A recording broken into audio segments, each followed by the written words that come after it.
சிவசிவ என்கிலர் தீவினையாளர் சிவசிவ என்றிட தீவினை மாளும் சிவசிவ என்றிட தேவரும் ஆவர் சிவசிவ என்றிட சிவகதிதானே.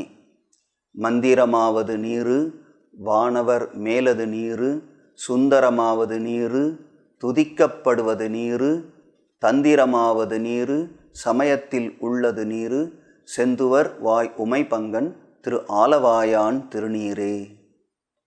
ஹரி ஓம். அனைவருக்கும் உற்சாகமான வணக்கங்கள்.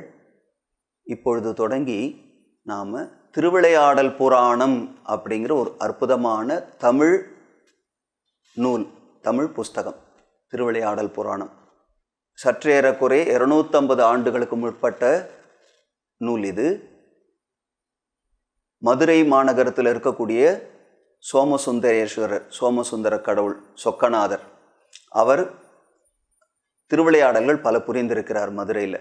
அந்த திருவிளையாடல்கள் எல்லாம் 64 திருவிளையாடல்களாக தொகுத்து திருவிளையாடல் புராணம் அப்படின்னு பரஞ்சோதி முனிவர் என்பவரால் இயற்றப்பட்ட அற்புதமான நூல் இது. இந்த நூலை பற்றி தான் இப்போ நம்ம பார்க்க போகின்றோம்.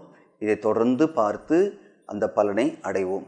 இதில் ரொம்ப முக்கியமான விஷயம் என்னென்னா, எந்த ஒரு நூல் இயற்றுவதாக இருந்தாலும் பெரியவர்கள் எல்லாருமே என்னென்னாக்கா அதற்கு ஒரு வரைமுறை வச்சுருக்காங்க, இப்படி தான் செய்யணும் அப்படிங்கிறது போல்.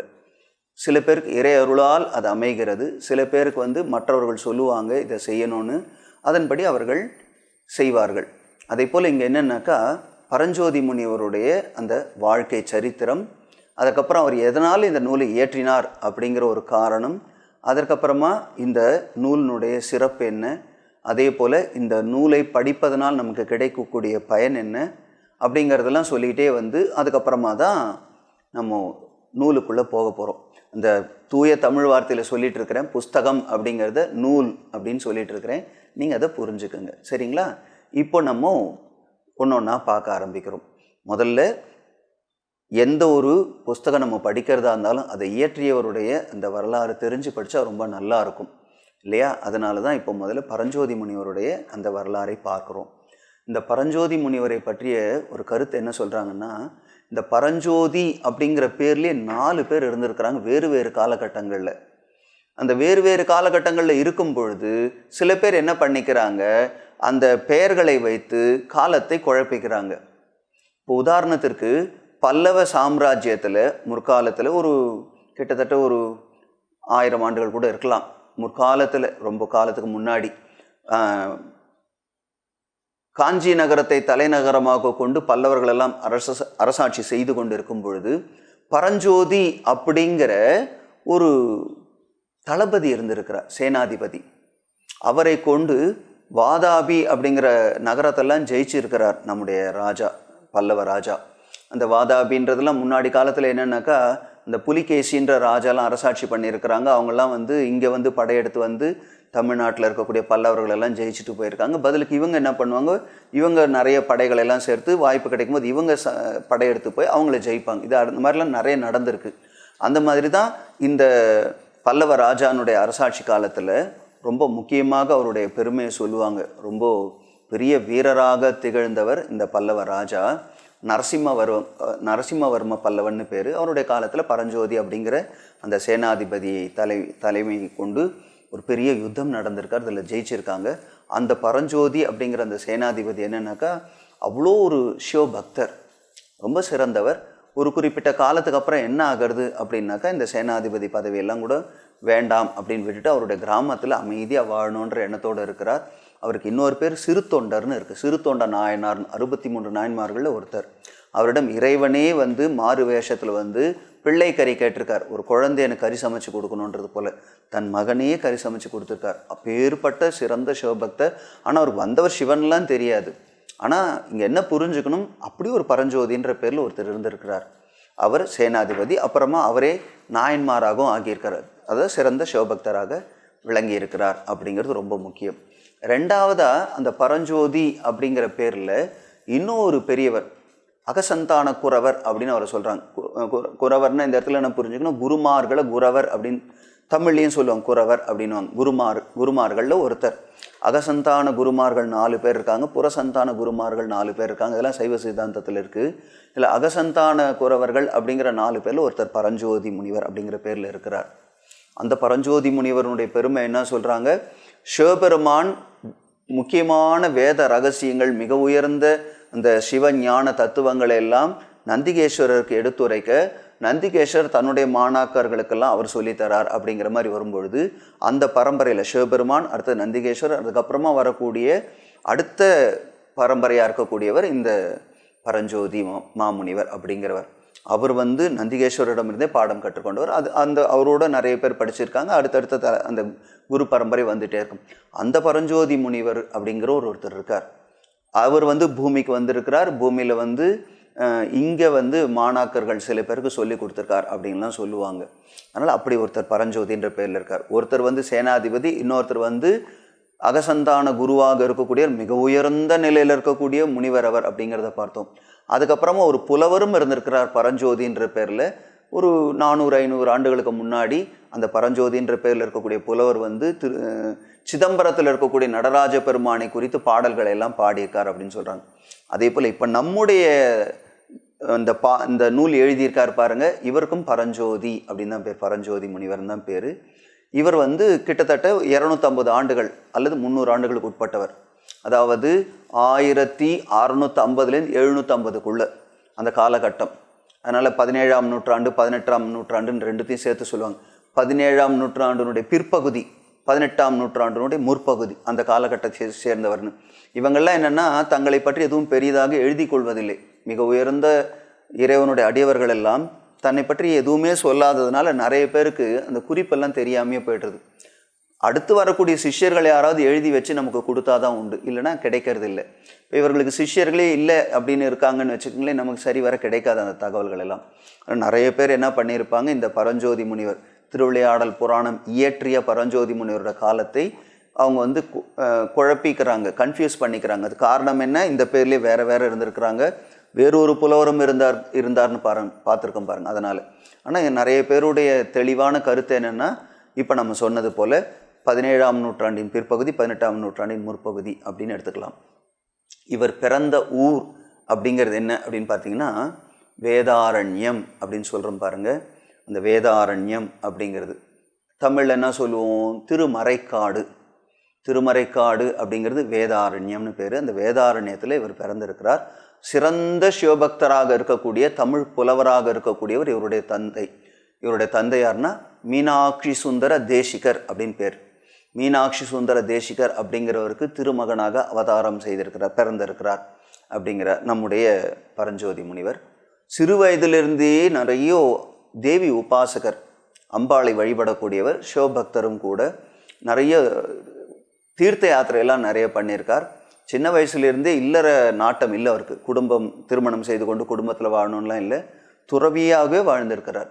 சின்ன வயசுலேருந்து அப்படியே இருந்து துறவி ஆகிட்டார். ஒரு காலகட்டத்தில் துறவியாக பல ஊர்களுக்கு சென்று, அதாவது என்ன சொல்லுவாங்க, புனித யாத்திரைன்னு சொல்கிற பாருங்க, தீர்த்த யாத்திரைன்னு. அதே போல் பல ஊர்களுக்கு சென்று ஒரு குறிப்பிட்ட காலத்தில் மதுரைக்கும் வர்றார். அப்படி மதுரைக்கு மதுரையில் இருக்கக்கூடிய மீனாட்சி அம்மனை தரிசனம் செய்து, அங்கேற்கண்ணி அம்மை தரிசனம் செய்து, சொக்கநாத கடவுளையும் வணங்கி, அதாவது சுந்தரேஸ்வரர், தமிழில் சுந்தரேஸ்வரரை சொக்கநாதர்னு சொல்கிறோம், அங்கேற்கண்ணி அப்படின்னு தமிழில் சொல்கிறோம் மீனாட்சி அம்மனை.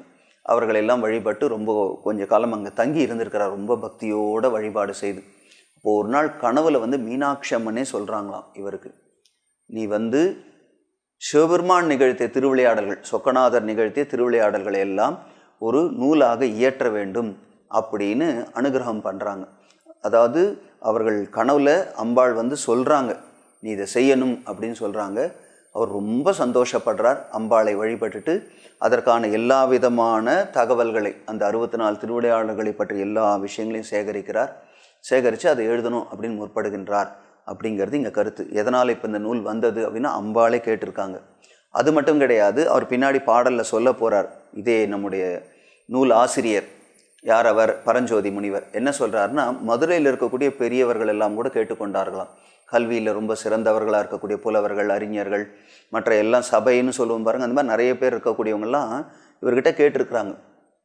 இப்படி ஒரு நூலை ஏற்ற வேண்டும்னு மீனாட்சம்னு சொல்லியிருக்காங்க. அந்த மதுரையில் இருக்கக்கூடிய கல்வியில் சிறந்த உயர்ந்த பெரியவர்கள் எல்லாம் இவர்கிட்ட கேட்டிருக்கிறாங்க இந்த மாதிரி எழுதணும்னு. அதற்காகவும் எழுதினேன் அப்படின்னு சொல்கிறார். அதனால் இந்த நூல் வந்ததற்கு 2 காரணமும் இருக்குது. அம்பாளும் அனுகிரகம் பண்ணி எழுதணும்னு சொல்லியிருக்கிறாங்க, அந்த மக்களும் கேட்டிருக்காங்க. அதனால் இவருக்கு அந்த எழுதணுன்ற எண்ணம் வந்திருக்கிறது அப்படிங்கிறது ஒரு கருத்து அதில் சொல்லியிருக்கார். அப்புறம் இன்னொரு விசேஷம் என்னென்னா, இவர் எழுதுறதுக்கு முன்னாடியே திருவிளையாடல் புராணம் இருந்திருக்கு. ஆனால் அது ஒரு பிரபலமாக ஆகாமல் இருந்திருக்கு. அதனால் இவர் எழுதுனதுக்கப்புறம் இது ரொம்ப பிரபலமாக எடுத்து இன்றைய பரியந்தம் இன்றைக்கு வரைக்கும் திருவிளையாடல் புராணம் அப்படின்னாலே பரஞ்சோதி முனிவரோட திருவிளையாடல் புராணம் அப்படின்னு தான் எல்லாரும் எடுத்துக்கிறாங்க. அதை பற்றிய விஷயங்களை படித்தவங்க தான் எல்லாரோடையும் பகிர்ந்துக்கிறாங்க. அதற்கு முன்னாடி பார்த்தீங்கன்னாக்கா ஆரம்பத்திலேயே ரொம்ப காலத்துக்கு முன்னாடி ஒரு 800 ஆண்டுகளோ 1000 ஆண்டுகளோ எப்பயோ ஒரு குறிப்பிட்ட காலம் ரொம்ப முன்னாடி அப்போ பெரும்பற்ற புலியூர் நம்பி அப்படிங்கிறவர் ஒரு திருவிளையாடல் புராணம் எழுதியிருக்கிறார். பெரும்பற்ற புலியூர் நம்பி அப்படிங்கிறவர் எழுதும் பொழுது அவர் அதற்கு அந்த நூலுக்கான பேர் என்ன வச்சிருக்காருன்னா ஆலவாயுடையார் அப்படின்னு சுவாமிக்கு பேர். அங்கே ஆலவாயுடையார் திருவிளையாடல் புராணம் அப்படின்னு அதற்கு பேர் வச்சிருக்கார். திரு ஆலவாயுடையார் திருவிளையாடல் புராணம் அப்படின்னு அதற்கு பேர். ரொம்ப அற்புதமான நூல் அது. நிறைய பாடல்கள் கொண்டது. அதில் இந்த மாதிரி திருவிளையாடல்கள் எல்லாம் தொகுத்து பாடியிருக்கிறார். இருந்தாலும் ஒரு குறிப்பிட்ட காலத்துக்கு அப்புறம் அது பிரபலம் ஆகலை. அந்த நம்பி அது சுருக்கமாக சொல்லும்போது என்ன சொல்லுவாங்க, நம்பி திருவிளையாடல் புராணம்னு சொல்லிவிடுவாங்க. இந்த பெரும்பற்ற புலியூர் நம்பின்றவர் சுருக்கமாக நம்பின்னுடுவாங்க, நம்பி திருவிளையாடல் புராணம் அப்படின்னு. ஆனால் அந்த அளவுக்கு அது நிறைய பாடல்கள், சிறந்த பாடல்கள் இருக்குது, நிறைய கருத்துக்கள் எல்லாம் இருக்கிறது. இருந்தாலும் கூட என்னவோ காரணத்தினால அதிகமாக அது பிரபலம் ஆகாமலே இருந்திருக்கிறது. இதற்கு நடுவில் ஒரு 500 ஆண்டுகள் 600 ஆண்டுகளுக்கு முன்னாடி இன்னொருத்தரும் எழுதியிருக்கிறார். அதற்கு என்னென்னா சுந்தர பாண்டியம் அப்படின்னு பேர் கொடுத்துருக்கிறார். சுந்தர பாண்டியம் அப்படின்னு பேர் கொடுத்து இன்னொரு புலவர் அவர் அந்த அளவுக்கு பிரபலமான புலவராகவும் இல்லை. ஆனால் அவர் எழுதியிருக்கிற அந்த சுந்தர பாண்டியம்ங்கிறது என்னென்னு பார்த்தீங்கன்னா ரொம்ப விரிவாக எழுதியிருக்கிறார். அவர் ரொம்ப விரிவாக எழுதியிருக்கிறார். நிறைய செய்யுள் அமைப்புகள் கொண்ட நிறைய பாடல்களை எல்லாம் வச்சு எழுதியிருக்கிறார். அப்படி அவர் எழுதியிருந்தாலும் கூட நிறைய பகுதி காணாமல் போயிடுச்சு, கிடைக்கல. அதில் என்ன சொல்கிறாங்க, உற்பத்தி காண்டம் லீலா காண்டம்ன்ற 2 பகுதிகள் தான் கிடச்சிருக்கு. அந்த 2 பகுதிகள்லேயே கிட்டத்தட்ட 2000 பாடல்கள் இருக்குது. அவ்வளோ விரிவாக எழுதியிருக்கார். அவருடைய நூலில் தான் இந்த மலையத்வஜ பாண்டியன் அப்படின்னு அங்கேயர்கண்ணியினுடைய தந்தை ராஜா மீனாட்சியினுடைய தந்தையாக இருக்கக்கூடிய மலையத்வஜ பாண்டியன், அவருடைய முன்னோர்களுடைய பெயர்களெல்லாம் கொடுத்து அந்த விஷயங்களெல்லாம் பாடியிருந்திருக்கிறார் அப்படின்லாம் சொல்கிறாங்க.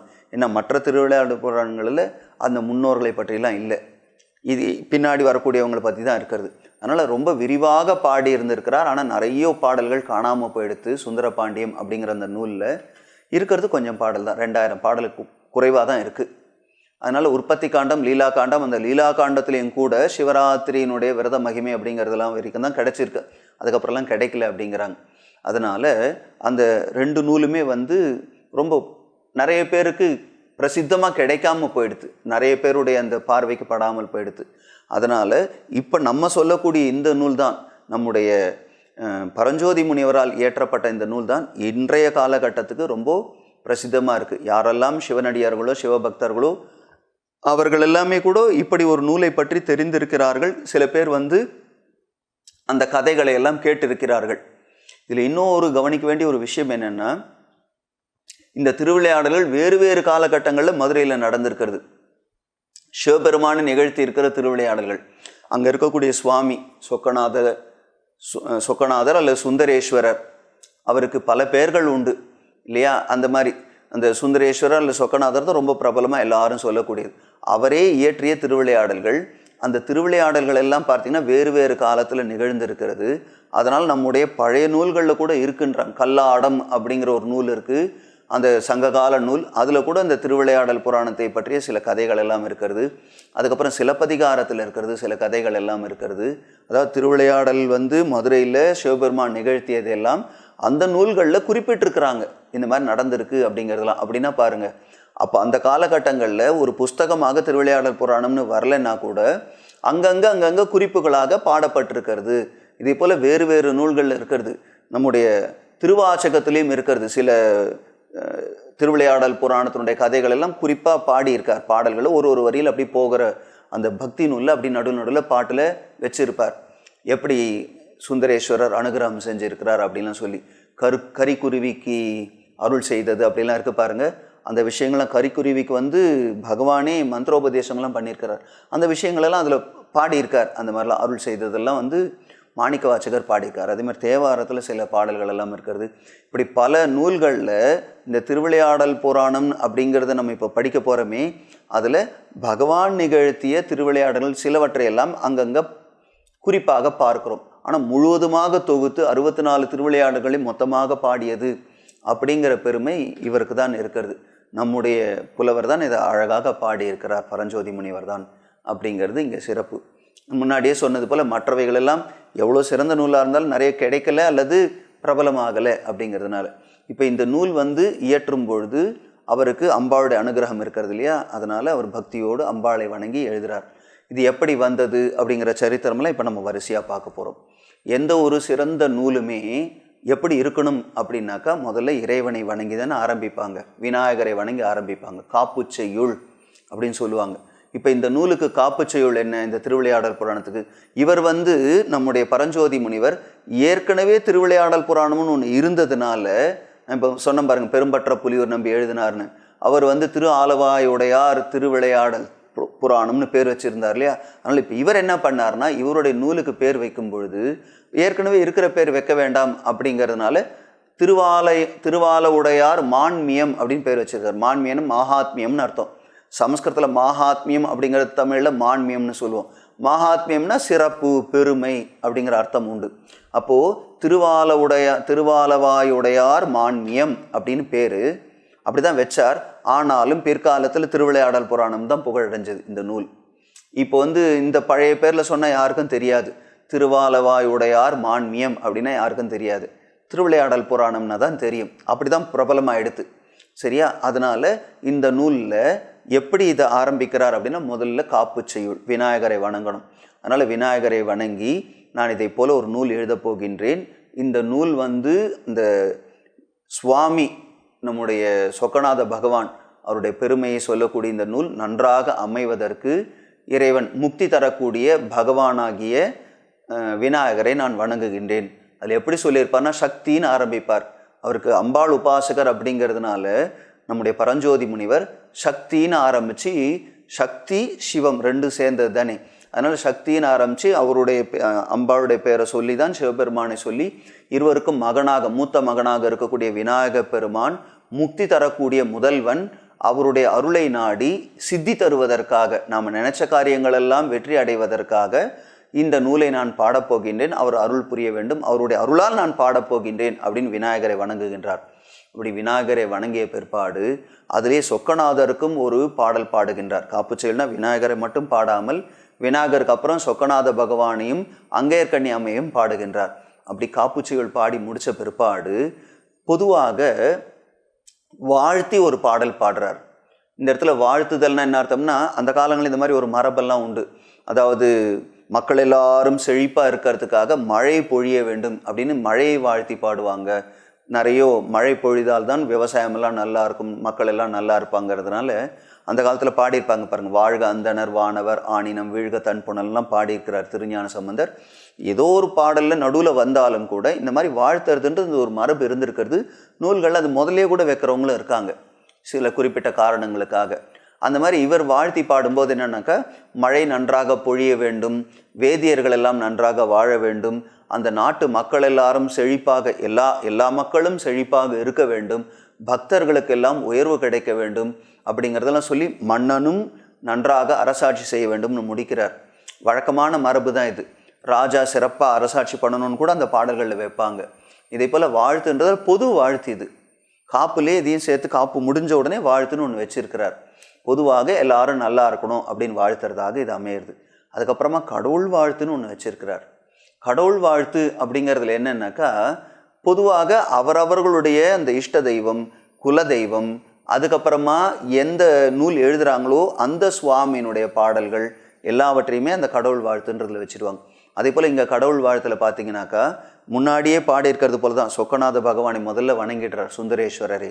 அடுத்தது அங்கையர்கண்ணி அம்மன் மீனாட்சி அம்மனை வணங்குகிறார். அதுக்கப்புறமா பார்த்தீங்கன்னா சரஸ்வதி தேவியை வணங்குகிறார். சரஸ்வதி தேவியை வணங்கிய பிற்பாடு அதுக்கப்புறம் நடராஜ பெருமான், அதுக்கப்புறமா தட்சிணாமூர்த்தி, இன்னும் விநாயக பெருமான், முருகப்பெருமான் எல்லாரையுமே வணங்கி பாடல்களில் சொல்கிறார். இதில் குறிப்பாக என்னென்னா சனகாதி முனிவர்கள், அப்புறம் அகஸ்திய முனிவர், அப்புறம் வேதவியாசர் இவங்கெல்லாம் கூட இந்த நூலெலாம் கிடைக்கிறதுக்கு காரணமாக இருந்திருக்கிறாங்க. இதே போல் இருக்கிறவங்க எல்லாரையுமே நினச்சிக்கிறார், அடியவர்களை எல்லாம் வணங்குகிறார். முக்கியமாக இந்த 4 பேர் இருக்காங்க பாருங்கள், திருஞான சம்பந்தர், திருநாவுக்கரசர், அப்புறம் சுந்தரமூர்த்தி சுவாமிகள், மாணிக்க வாசக சுவாமிகள் இவர்கள் எல்லாரையும் குருமார்கள் இந்த 4 வரையும் வணங்குகிறார். இதை போல் எல்லாரையுமே வணங்குகிறார். மெயினாக முதல்ல சொல்லும் பொழுது இந்த இறைவனை எல்லாம் வணங்கின பிற்பாடு அடியவர்களை எல்லாம் வணங்கி, சிவன் அடியவர்கள் எல்லாரையும் வணங்கி அந்த காப்புச்செய்கள் எல்லாம் முடிக்கிறார். அத்தனை பேரையுமே வணங்கி எல்லாருக்குமே தன்னுடைய பிரார்த்தனையை செலுத்துகிறார். இது ரொம்ப முக்கியம். அப்புறமா என்ன அப்படின்னு பார்த்தீங்கன்னாக்கா, இந்த கடவுள் வாழ்த்து முடிச்சதுக்கப்புறம் பாயிரம் அப்படிங்கிற ஒரு பகுதி, 100 பாயிரம்னு சொல்லுவாங்க. பாயிரம் அப்படிங்கிறது என்னென்னா, முற்காலத்தில் இலக்கணத்திலே சொல்லியிருக்கிறாங்க, 1000 வகையில் விரிவான நூலாக இருந்தால் கூட பாயிரம் அல்லது பணுவல் அல்லவே அப்படின்வாங்க. பாயிரம் இல்லைன்னாக்கா அது ஒரு நூல்னு எடுத்துக்க மாட்டாங்க. அப்படின்னா என்ன அர்த்தம்? பாயிரம் அப்படிங்கிறது நூலினுடைய சிறப்பை சொல்வது. இந்த எந்த நூல் எழுத போகிறாரோ அது எதற்காக எழுதுகிறார், அதனுடைய சிறப்பு என்ன, அதனுடைய பலன் என்ன அப்படிங்கிறதெல்லாம் சொல்லணும். 100 பாயிரம் அப்படின்னு சொல்லுவாங்க. சிறப்பு பாயிரம்னு சிலதெல்லாம் வச்சுருப்பாங்க. 2 விதமாக பாயிரத்தை பிரிப்பாங்க. பொது பாயிரம், சிறப்பு பாயிரம்னு பிரிப்பாங்க. பாயிரத்தில் பொதுவாக இந்த நூலை பற்றி எதற்காக இவர் பாடணும்னு நினைக்கிறார் அப்படிங்கிற காரணங்களை எல்லாம் சொல்லி, அதில் என்ன இருக்குது, அந்த நூலில் என்ன சப்ஜெக்ட் மேட்டர், என்ன விஷயத்தை பாடியிருக்கிறார் அப்படிங்கிறதெல்லாம் எடுத்து கொடுக்கணும். அதனால் இதில் இந்த மாதிரி பாயிரம் அப்படிங்கிறது எப்படி ஆரம்பிக்கிறார் பரஞ்சோதி முனிவர் அப்படின்னு பார்த்தீங்கன்னாக்கா, சிவபெருமான் தனக்கு வேத ஞானத்தை எல்லாம் தன்னுடைய சிஷ்யனுக்கு கொடுக்கணும்னு நினைக்கிறார். நந்திகேஸ்வருக்கு கொடுக்குறார். அப்படி தான் ஆரம்பிக்கிறது. கைலாயத்தில் இருக்கக்கூடிய சிவபெருமான் வேத ஞானத்தை எல்லாம் அதெல்லாத்தையும் புராணங்களாகவும் தொகுத்து கொடுக்குறாராம், வேத ஞானமாகவும் கொடுக்குறார். எல்லா ஞானம் முக்கியமான எல்லா ஞானங்களையும் எடுத்து தொகுத்து எல்லாருக்கும் கிடைக்கணுன்றதுக்காக முதல்ல நந்திகேஸ்வருக்கு கொடுக்குறார். நந்திகேஸ்வரர் சனத்குமார முனிவர்களுக்கெல்லாம் கொடுக்குறாராம். சனகர், சனாதனர், சனந்தனர், சனத்குமாரர்னு 4 பேர் ரொம்ப முக்கியமானவங்க. அவங்களுக்கெல்லாம் நந்திகேஸ்வரர் கொடுக்குறார். இல்லை இந்த சனத்குமாராதி முனிவர்கள் இருக்காங்களே, அவங்களும் இந்த ஞானத்தை எல்லாருக்கும் கொடுக்கணும்னு நினைக்கிறாங்க பாருங்கள். அதனால் அவங்க என்ன பண்ணுறாங்கன்னாக்கா, சனகாதி முனிவர்கள் எல்லாம் வேதவியாசர் அப்படிங்கிற முனிவருக்கு கொடுக்குறாங்க. இது அப்படியே தொடர்ந்து வருகிறது. சிவபெருமான், நந்திகேஸ்வரர், நந்திகேஸ்வரர் சனகாதி முனிவர்களுக்கு கொடுக்குறார். அதில் மெயினாக சனத்குமாரர் முருகனுடைய அவதாரம்னு சொல்லுவாங்க, சனத்குமாரர்னு சொல்லுவாங்க. சனத்குமாராதிகளுக்கு கொடுத்தார் அப்படின்னு சொல்லிடுவாங்க. சரிங்களா? இதில் சனத்குமாரர் என்ன பண்ணுறாருனாக்கா வேதவியாசருக்கு கொடுக்குறார். வேதவியாசர் என்ன பண்ணுறாருனாக்கா தன்னுடைய சிஷ்யனாக இருக்கக்கூடிய சூத மகரிஷின்னு சொல்லுவாங்க, சூத மகரிஷிக்கு கொடுக்குறார். சூத மகரிஷின் மூலமாக தான் புராணங்கள் எல்லாம் இந்த உலகத்தில் கிடைச்சிருக்கு அப்படின்னு சொல்லுவாங்க. இதில் இன்னொரு முக்கியமான கருத்து என்ன அப்படின்னு பார்த்தீங்கன்னாக்கா, இங்கே அந்த சனத்குமாரனுடைய அவதாரம் தான் முருகப்பெருமான்னு உபநிஷத்திலே இருக்கிறது. ஏஷக ஸ்கந்தகா அப்படின்னு சாந்தோக்கிய உபநிஷத்தில் சொல்லியிருக்கும். சனத்குமாரரை பற்றிய விஷயங்களெல்லாம் சொல்லிட்டு இவர்தான் முருகர், ஏஷக ஸ்கந்தகான்ற மாதிரி சொல்லியிருப்பாங்க அப்படின்னு சொல்லுவாங்க பெரியவங்க எல்லாரும். இதில் என்னன்னாக்கா, அந்த சனத்குமாரர் முருகனுடைய அவதாரம் இல்லையா. இப்போ இதுலேயே ஒரு பிரிவு பின்னாடி வரப்போகுது, அது இப்போ முன்கூட்டியே சொல்கிறேன். என்னன்னாக்கா, சனத்குமாரருக்கு கொடுக்கப்பட்டது பாருங்க, நந்திகேஸ்வரர் கொடுத்தாரே சனத்குமாரருக்கு, சனத்குமாரர் என்ன பண்ணுறாரா அகஸ்திய முனிவருக்கு கொடுக்குறார் அப்படின்னு வருது. அகஸ்திய முனிவருக்கு கொடுத்து அகஸ்திய முனிவர் மூலமாக வேதவியாசர் போன்ற இன்னும் நிறைய முனிவர்கள் எல்லாரும் அப்பொழுது கேட்கிறார்கள் அப்படின்னு சொல்லியும் ஒரு பிரிவு வருகிறது. ஏன்னா இதில் அகஸ்தியரும் வரார். அதனால் இங்கே பார்த்துக்குங்க, ஒரு இடத்துல வரும்போது 2ஆக பிரிஞ்சு வருது. சிவபெருமான், நந்திகேஸ்வரர், சனத்குமாரருக்கு அப்புறமா வேதவியாசர் மூலமாக சூத மகரிஷிக்கு கிடைச்ச மாதிரி வருது. அல்லது அந்த இடத்துல அகஸ்திய முனிவர் சொல்லும் பொழுது வேதவியாசரும் கேட்டிருக்கிறார், சனத்குமாராதி முனிவர்கள் சொன்னதை வேதவியாசரும் கேட்டிருக்கிறார். அவருக்கு அகஸ்திய முனிவர் கொடுக்குறார். அகஸ்திய முனிவர் கொடுக்கும்போது இவங்களும் கேட்டிருக்கிறாங்க. யார்? சூத மகர்ஷி போன்றவங்களும் கேட்டிருக்காங்க. அதனால் சூத்தர் சொல்லும்பொழுது அகஸ்தியர் எப்படி சொன்னாரோ அப்படியே நான் உங்களுக்கு சொல்கிறேன்ற மாதிரி வரும். அதனால் இந்த பிரிவை ஞாபகம் வச்சுக்கோங்க. ஏன்னா 2 வகையிலையும் வந்திருக்கிறது இவங்களுக்கு. அதனால் இதை பார்த்துக்கணும். என்னது? வேதவியாசர் மூலமாக வந்திருக்கு, அகஸ்தியர் மூலமாகவும் வந்திருக்கு. சரி, இப்போ இந்த பிரிவு எப்படி வருது அப்படிங்கிறத பார்க்கலாம். இப்போ நம்ம பார்த்ததில் பாயிரம் அப்படிங்கிறதுல சிவபெருமான், நந்திகேஸ்வரருக்கு இந்த நூலெல்லாம் கொடுக்க, நந்திகேஸ்வரர் சனத்குமாரருக்கு கொடுக்க, சனத்குமாரர் வேதவியாசருக்கு கொடுக்க, இந்த 18 புராணங்களையும், அதாவது நிறைய விஷயங்கள் இருக்குது, அதில் குறிப்பாக 18 புராணங்களையும் சூத மகர்ஷிக்கு கொடுக்குறார். அப்போ இன்னும் நிறைய கூட கொடுத்துருப்பாங்க சிவபெருமான். அடுத்தடுத்த தலைமுறையில் யாருக்கு எது கொடுக்கணுமோ அப்படி பிரித்து கொடுக்கும்பொழுது இந்த சூத மகர்ஷிக்கு 18 புராணங்களை கொடுக்குறார் வேதவியாசர். இந்த 18 புராணங்களில் ரொம்ப முக்கியமாக நிறைய புராணங்கள் இருந்தாலும் முக்கிய புராணம் என்னென்னா ஸ்கந்த மகா புராணம்னே பேர். அதுக்கு மகா புராணம்னே பேர். ஸ்கந்த மகா புராணம், தமிழில் சொன்னால் கந்த புராணம். சரிங்களா? கந்த புராணம் தமிழே ஒரு நூல் இருக்குது, அதையே தான் தழுவி அதில் இருக்கிற ஒரு பகுதியை மட்டும், முருகனுடைய அவதாரத்தை மட்டும் எடுத்து கந்த புராணம்னு கச்சியப்ப சிவாச்சாரியார் பாடியிருக்கார். பட் அதில் இன்னும் நிறைய இருக்குமா. ஒரிஜினல் வேதவியாசர் கொடுத்த 18 புராணங்கள் இருக்கக்கூடிய ஸ்கந்த மகா புராணத்தில் 1,50,000 பாடல்கள் இருந்ததாக சொல்கிறாங்க.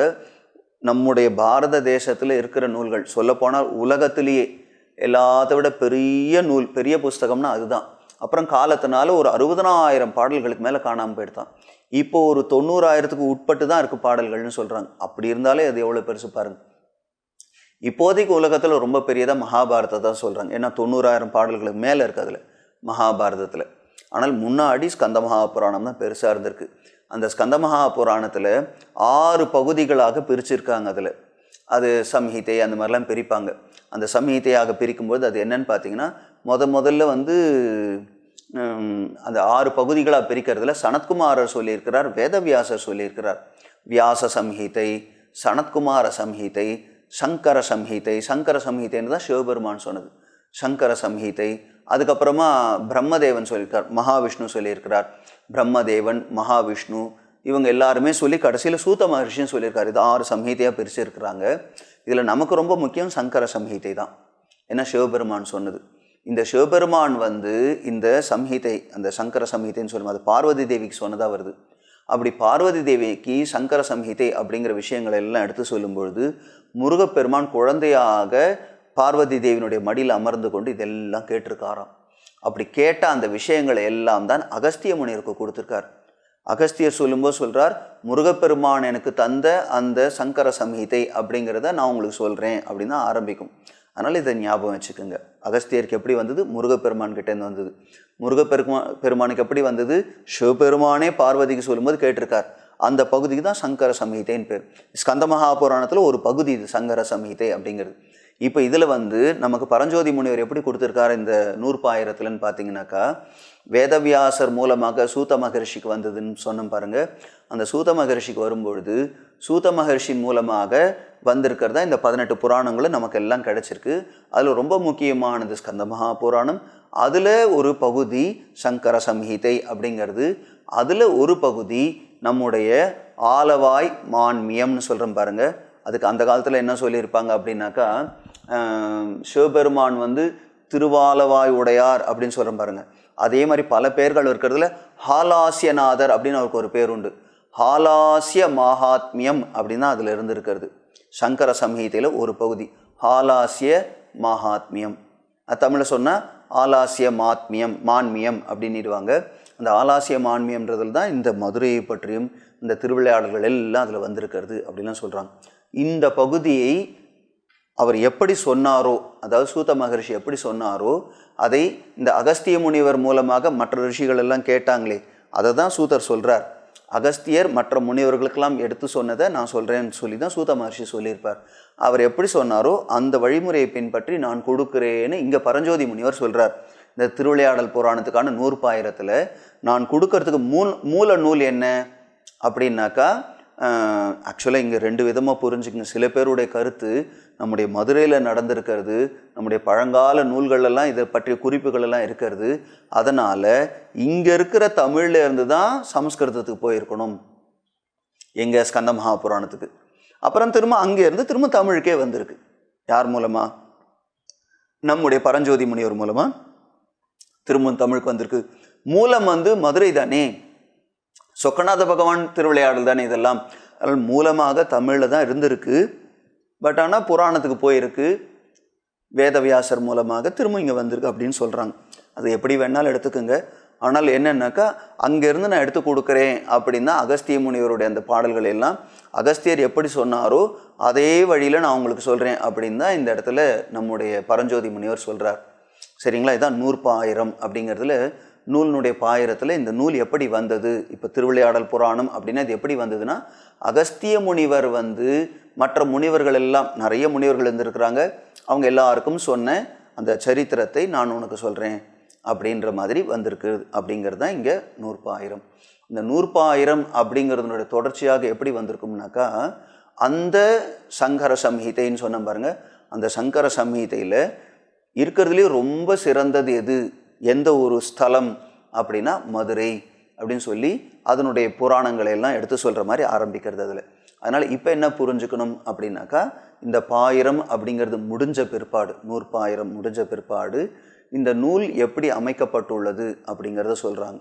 அதாவது எப்படின்னாக்கா, ஒரு பெரிய ஒரு புராணம் அப்படிங்கிறதெல்லாம் இருக்குது அப்படின்னாக்கா, அதில் நாட்டு சிறப்பு, நகர சிறப்பு, அதுக்கப்புறமா அதில் இருக்கக்கூடிய அந்த மக்கள் எல்லாருடைய அந்த ஒரு பெருமை, அது மாதிரிலாம் அந்த மன்னனுடைய சிறப்பு, இதெல்லாம் அப்படியே சொல்லி சொல்லி சொல்லி சொல்லி தான் கதைக்குள்ளே போவாங்க.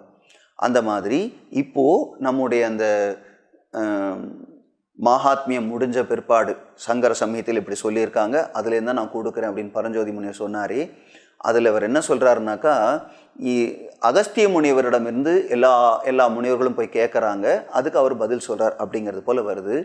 எத்தனையோ சிறப்புகள் உடையது, அந்த சிறப்புகளை எல்லாம் நான் இப்போ சொல்கிற மதுரையை பற்றியும் அங்கே இருக்கக்கூடிய சுவாமியினுடைய திருவிளையாடல்கள் பற்றியும் நான் உங்களுக்கு சொல்கிறேன் அப்படிங்கிறது போல் ஆரம்பிக்கிறார். ஃபஸ்ட் இங்கே நாட்டு சிறப்பு அப்படின்னு சொல்லி பாண்டிய தேசத்தினுடைய சிறப்பு எடுத்து கொடுக்குறார். பாண்டிய நாடு அப்படிங்கிறது ரொம்ப பறந்து விரிந்த பகுதி. அதில் நம்ம இந்த காலத்தில் புரிஞ்சுக்கிற மாதிரி எடுத்துக்கணுன்னாக்கா, ராமேஸ்வரம் இருக்கிறது, அந்த பகுதி முழுவதுமே உள்ளடக்கி இந்த பகுதி மதுரை வரைக்கும் வந்து மதுரையும் தாண்டி எல்லா பெரிய ஒரு பகுதியாக இருந்திருக்கிறது. அதனால் இதில் எப்படி சொல்லியிருப்பாங்க நாட்டு சிறப்பு அப்படின்னாக்கா, தாமிரபரணி நதிக்கு பொருணை நதின்னு ஒரு பேர் உண்டு. இந்த தாமிரபரணி நதி பாய்ந்து செழிப்படைந்த அந்த நாடு முழுவதும், பாண்டிய தேசம் முழுவதும் அந்த நீர்வளம் மிகுந்த ஒரு நாடாக இருக்கிறது. அப்போது அங்கே மக்கள் எல்லாரும் சுறுசுறுப்பாக விவசாயம் செய்வதில் சிறந்தவர்களாக இருக்கிறாங்க. அவங்கள எல்லாரையும் மருத நிலம்னு சொல்லுவாங்க. விவசாய நிலங்கள் எல்லாம் மருத நிலத்தில் அந்த தண்ணீரை தேக்கி வைத்து நிறைய நல்ல நல்ல நெற்கதிர்கள் மற்ற விதமான தானியங்கள் எல்லாம் பயிரிட்டு நிறைய நன்றாக விவசாயம் செய்து அதெல்லாத்தையும் விற்பனைக்காக வண்டிகளில் கொண்டுட்டு போய் வேறு வேறு இடங்களில் விற்று அதனால் செழிப்பாக இருக்கக்கூடிய அந்த நாடு, அந்த நீர்வளம் மிகுந்தது, நிலவளம் மிகுந்தது, அந்த மக்கள் எல்லாருக்குமே வந்து நிறைய உழைக்கின்ற ஒரு பெருமை உண்டு, சிறப்பாக நன்றாக நல்ல குணங்களோடு வாழக்கூடியவர்கள்.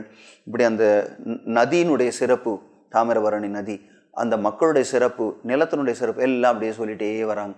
அவ்வளோ சிறந்த அந்த பாண்டிய தேசத்தை ஒரு உருவமாக ஒரு பெண்ணை போல உருவகித்து கொண்டால் அந்த அழகான முகம் இருக்கிறது பாருங்க, முகம் போல இருக்கிறது தான் வந்து மதுரை மாநகரம். பாண்டிய தேசத்திற்கு ஒரு திருமுகமாக திகழ்வது தான் மதுரை மாநகரம் அப்படின்னு சொல்கிறாங்க. இப்போ நகர சிறப்பு அப்படின்னு நகரத்துக்கு வராங்க. நாட்டினுடைய பெருமைகள் எல்லாம் சொன்ன பிற்பாடு நகரத்தினுடைய பெருமையை சொல்லும்பொழுது பெரிய நகரம் மதுரை மாநகரம். அந்த நகரங்கள்லாம் அந்த காலத்தில் எப்படின்னா ஒரு பெரிய மதில் சுவர் சூழ்ந்திருக்கும். அந்த மதில் சுவருக்கு அப்புறமா ஒரு பெரிய அகழி இருக்கும். அகழின்னா ஒரு பெரிய பள்ளம் வெட்டி அது நிறைய தண்ணீரை நிரப்பி வச்சுருப்பாங்க. அந்த கோட்டையை சுற்றி வர பெரிய அளவில் பள்ளம் தோண்டி அதில் தண்ணீரை நிரப்பி அதில் ஒரு ஆபத்தான முதலைகள் அது மாதிரி இருக்கிறதெல்லாம் போட்டிருப்பாங்க, சுறா மீன் போன்றதெல்லாம் போட்டிருப்பாங்க. இவைகளெல்லாம் மனிதர்களே சாப்பிட்டுடும். அப்போ மனிதர்கள் வந்து அதை நீந்தி தான் அந்த பக்கம் வரணுன்ற மாதிரி ஆகிடும். அல்லது அவங்க ஒரு பாலம் வச்சுருப்பாங்க, அந்த பாலத்தின் வழியாக வரலாம். அந்த பாலம்ங்கிறது எப்போ வேணாலும் திறந்துக்கலாம், மூடலாம் அப்படிங்கிற மாதிரி வச்சுருப்பாங்க. அதை அவங்க அந்த கோட்டையில் இருக்கக்கூடியவங்க தன்னுடைய கட்டுப்பாட்டில் வச்சுருப்பாங்க. கோட்டைக்கு 4 பக்கமும் வந்து பெரிய பெரிய வாசல்கள் இருக்கும். அந்த வாசல்கள்லாம் அந்த ஓடை அல்லது அந்த பெரிய அகழியை கடந்து போகிறதுக்கான பாலங்களை வச்சுருப்பாங்க. அது ராத்திரி நேரங்களில் அந்த பாலங்களை மூடிடுவாங்க. பகல் நேரத்தில் காலையில் விடிகாலையில் அந்த பாலத்தை திறப்பாங்க. அந்த அகழியை கடந்து அந்த மதில் சுவரை கடந்து உள்ளே யாராலையும் அவ்வளோ சுலபத்தில் போயிட முடியாது. அவ்வளோ பெரிய மதில் சுவர் இருக்கும், அவ்வளோ நிறைய தண்ணீர் நிரம்பிய ஆபத்து மிகுந்த அகழியெல்லாம் இருக்கும். இதெல்லாம் பாடல்களில் பாடுறார் நம்முடைய பரஞ்சோதி முனிவர். அகழியை பற்றி இதெல்லாம் கொஞ்சம் என்ன சொல்லுவாங்க, மிகைப்படுத்தி அழகாக கவிதைக்காக சொல்லுவாங்க. 7 கடலும் சேர்ந்தார் போல அவ்வளோ தண்ணீர் கொண்டதாக அந்த அகழி இருக்கிறதுன்னு பாடியிருப்பார். அவ்வளோ தண்ணீர் நிறைஞ்சது, ஆழம் நிறைந்தது, அது வந்து ஆபத்து நிறைந்தது அப்படிங்கிறதெல்லாம் குறிப்பிட்றதுக்காக. ஏன்னா அது பாதுகாப்பு, அந்த நகரத்துக்கே பாதுகாப்பு. அடுத்து அந்த மதில் சுவர் மேகத்தை முட்டக்கூடியது, மேகத்தை போய் தொடக்கூடியது, அவ்வளோ பெரிய மதில் சுவர்னு ஒரு மிகைப்படுத்தி சொல்லியிருப்பாங்கன்னா சிறந்த மதில் அப்படின்னு புரிஞ்சுக்கணும். அதில் நிறைய என்ன பண்ணி வச்சுருப்பாங்களா, பொறின்னு சொல்லுவாங்க, பொறி வைக்கிறதுன்னு. அந்த பொறிங்கிறது என்னென்னா, ஆபத்து காலங்களில் எதிரி நாட்டு படைகள் எல்லாம் வந்து இங்கே தாக்க வந்தாங்கன்னா அகழியை கடந்து வந்துட முடியாது இல்லையா, அகழிக்கு அந்த பக்கம் தானே இருக்கணும். இந்த பொறின்றதெல்லாம் என்னென்னா, இங்கேருந்து ஆயுதங்களை கொண்டு அவங்க தாக்குவாங்க. தாக்கினா எதிராளிகளை இவங்க பாதுகாப்பாக இருந்து கொண்டு எதிராளிகளெல்லாம் அழிக்க முடியும். அந்த மாதிரி நிறைய அந்த கோட்டை சுவர்களில் பொறிகள் எல்லாம் வச்சுருப்பாங்க. அதெல்லாம் ரொம்ப தந்திரமானதாக இருக்கும், ரொம்ப ஆபத்து நிறைந்ததாக இருக்கும். இதே போலெல்லாம் வர்ணனை கொடுக்குறாங்க. அப்படி வர்ணனை கொடுத்து அதுக்கப்புறமா அந்த நகர சிறப்பில் பார்த்தீங்கன்னா எப்படி வீதிகள் எல்லாம் அமைந்திருக்கிறது, எப்படி அந்த உள்ளுக்குள்ளே இருக்கக்கூடிய நகர அமைப்பு எப்படி இருக்கிறது அப்படின்னு நிறைய விஷயங்கள் கொடுக்குறார். பெரிய பெரிய மரங்கள் எல்லாம் நிறைந்த இந்த மதுரையினுடைய வெளிப்பகுதிகளையும் சரி உள்ளேயும் சரி நிறைய மரங்கள் நிறைந்த சோலைகள் எல்லாம் இருக்கும். வாவிகள்னு சொல்லக்கூடிய குளங்கள், பூக்களோடு கூடிய குளங்கள் எல்லாம் இருக்கும். தடாகங்கள், தடாகம் வாவின்றதுக்கு வித்தியாசம் சொல்கிறாங்க. பெரிய பெரிய குளமாக இருக்கிறதுக்கு சின்ன சின்ன குளங்களாக இருந்து அதில் பூக்கள் எல்லாம் இருந்து சுற்றி வர அந்த பொழில்னு சொல்லுவாங்க. நிறைய மரங்களோடு கூடிய அழகான அமைப்புகள் எல்லாம் இருக்கிறது. பூங்கான்லாம் இந்த காலத்தில் சொல்கிறோமே அந்த மாதிரிலாம் நிறைய சிறப்பான விஷயங்கள் எல்லாம் இருக்கிறது. அந்த மக்கள் எல்லாரும் ஆடை அணிகலன்கள் அலங்காரங்கள் எல்லாற்றையும் சிறந்தவர்களாக இருப்பாங்க. நிறைய சிவனடியவர்கள் இருக்கிறாங்க, நிறைய முனிவர்கள் யோகிகள் எல்லாம் கூட அந்த நகரத்தில் இருந்துகிட்டே இருப்பாங்களாம். ஏன்னா சிவபெருமானே அரசாட்சி செய்த, அதே போல் அங்கேயர்கண்ணி அம்மை மீனாட்சி அம்மன் பார்வதி தேவி அவங்க அரசாட்சி செய்த நகரம் அது. அவ்வளோ சிறப்பு மிக்கது. அப்படிங்கிறதுனால பகவானுடைய சாநித்தியம் எப்போதும் அங்கே இருந்துகிட்டே இருக்கும். அவ்வளோ சிறந்த நகரம் அது அப்படின்னு சொல்லி எந்த நேரம் மங்களவாத்தியங்கள் எல்லாம் முழங்கி கொண்டே இருக்கும். 4 வேதங்கள் நிறைய எல்லாரும் பாடிக்கிட்டே இருப்பாங்க. 4 வேதங்களையும் பாராயணம் பண்ணிக்கிட்டே இருப்பாங்க. அப்புறம் சங்கு, அது மாதிரி முழவு போன்ற சத்தங்கள் எல்லாம் கேட்டுக்கிட்டே இருக்குமா, மங்கள ஒலிகள் இதெல்லாம் கேட்டுக்கிட்டே இருக்கும். நிறைய சிவனடியவர்கள் எல்லாம் இருப்பாங்க. திருநீரும் ருத்ராட்சமும் அணிந்த சிவனடியவர்கள்லாம் நிறைய இருப்பாங்க. இதே போல் நிறைய விஷயங்கள் எல்லாம் சொல்லி அந்த நகரத்தில் சோமசுந்தர கடவுளுடைய அந்த ஆலயம் இருக்கிறது. அந்த நகரத்திற்கே அது ஒரு தனி சிறப்பு. சொக்கநாதருடைய அந்த ஆலயம் இருக்கிறது அப்படிங்கிறதுலாம் நகர சிறப்பு அப்படிங்கிறத சொல்லிட்டு வராங்க. நாட்டு சிறப்பு, நகர சிறப்பு இதில் சொல்லும்பொழுது என்னென்னா, இப்பேற்பட்ட சிவபெருமானால் அரசாட்சி செய்யப்பட்ட இந்த நகரத்தினுடைய சிறப்பை நான் என்னவென்று சொல்லுவேன். ஏனென்றால் அந்த திருவிளையாடல்கள் எல்லாம் நிகழ்த்திய அந்த சிவபெருமான் அவருடைய சாநித்தியத்தோடு அங்கே எப்பொழுதும் குடிகொண்டு இருக்கின்றார் அப்படிங்கிறத சொல்லி தான் அங்கேருந்து காட்சி மாறி திருக்கைலாயத்துக்கு போகிறது. ஏன் கைலாயத்துக்கு போகிறது அப்படின்னா, அந்த சிவபெருமான் தான் இங்கே வந்திருக்கிறார் அப்படின்னு சொன்னார் இல்லையா. இப்போ சிவபெருமானுடைய சிறப்பை சொல்லி அவர் விளையாடிய திருவிளையாடல்கள் எல்லாம் சொல்லணும். அதனால் திருக்கைலாய சிறப்பு அப்படின்னு மாறி போகிறது நகர சிறப்புக்கு அப்புறமா. அதுக்கு ரொம்ப முக்கிய காரணம் என்னென்னா, இப்பேற்பட்ட மதுரை மாநகரம், இந்த மதுரை மாநகரத்துக்கு சிவபெருமான் லீலை புரிவதற்காக எப்பொழுதுமே இருக்கிறார், இருந்து கொண்டிருக்கிறார், லீலை புரிந்து கொண்டு இருக்கிறார் அப்படிங்கிறது கருத்து. அதனால் இப்போ என்னன்னாக்கா கைலாய சிறப்பு அப்படின்னு வருது. கைலாய சிறப்பு என்ன அப்படின்னு பார்த்தோம்னா, கைலாயத்தை பற்றி சொல்கிறாங்க. ஒரே ஒரு விஷயம் இப்போ முன்கூட்டியே சொல்லிடுறேன். அது என்னன்னாக்கா, எந்த சுவாமி நமக்கு பொது தான்.